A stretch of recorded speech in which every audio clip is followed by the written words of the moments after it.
I used to wake up every day at 5 a.m. I'd spend hours in the gym, then on the field, sometimes both. Then I'd come home, script videos, film content, read, study, all while still working a 9 to 5.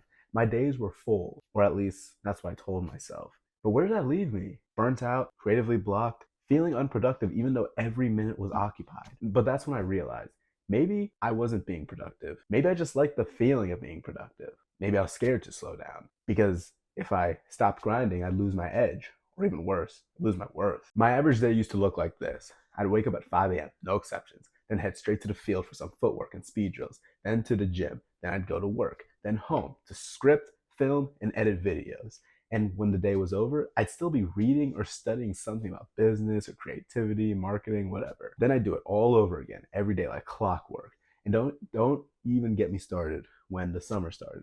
Then I started playing rugby and I added that to my schedule. I go to practice at night and then games on Saturday. This was my life, nonstop. Then recently I hit a wall. I know a lot of writers and filmmakers go through creative blocks, but this one felt different. It wasn't just that I couldn't think of new ideas. I didn't want to.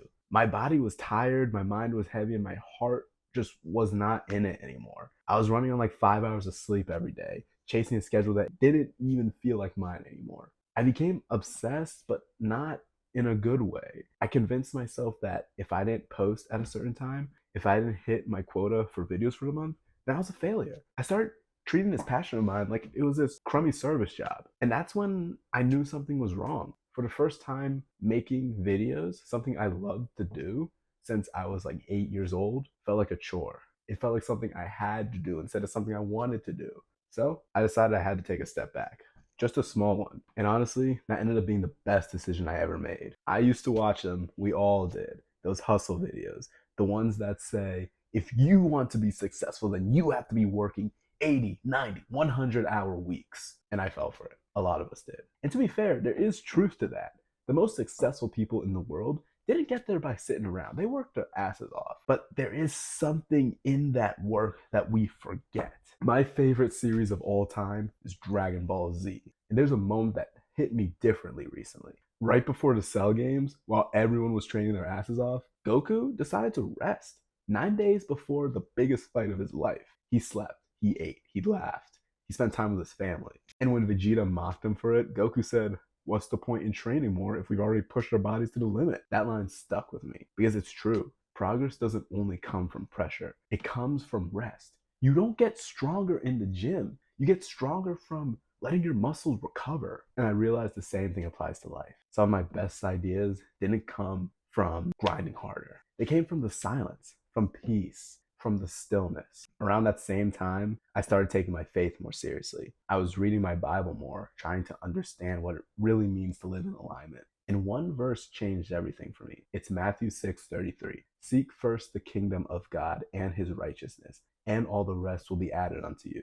That hit me because I realized I was chasing the wrong things. I wanted to make videos for the money, for the status, the fame, the validation, but I was putting the wrong things first. Once I started putting God first and I started trusting that my purpose didn't need to be forced, everything became clearer. I stopped chasing. I started creating again. Now I post whenever I want. I talk about what I care about. If I miss a workout, it's no big deal. I'm learning to be patient with myself because the real growth, real strength doesn't come from grinding nonstop. It comes from grace. Working hard means something different for me. It means being consistent, not chaotic. It means creating from peace, not pressure. It means trusting that I don't need to work my ass off till I'm dead. If I eat clean, exercise, maybe script a video, that's a win. I don't need to check 100 boxes anymore. And I try not to waste time in whatever I'm doing. But I also don't let time control me. My workouts now are like an hour and a half max, where they used to be like 3 hours. I read 10 pages a day instead of forcing 20 or 40 pages a day. I focus on the most important parts of my YouTube projects, but I don't spend more than an hour on them. I break the most important tasks I need to do into hour-long blocks. And honestly, I get more done in that hour than I ever have just trying to grind for 3 hours. And I still wake up early. I wake up at 5, try to get in the gym by 6, but it's not because I feel like I have to. I do it because it's just kind of feels the most right for me. I like to wake up and get the gym over with before I have to get into work. But at the same time, if for some reason I stay up late, I'm not going to the gym in the morning. I'm prioritizing my sleep because now I know true discipline isn't about never stopping. It's about knowing when to. Grind culture taught me how to work, but stillness taught me how to live. You don't need to move faster, you need to move with an actual purpose. So if you feel lost in the noise, maybe it's time to stop working harder and start working truer.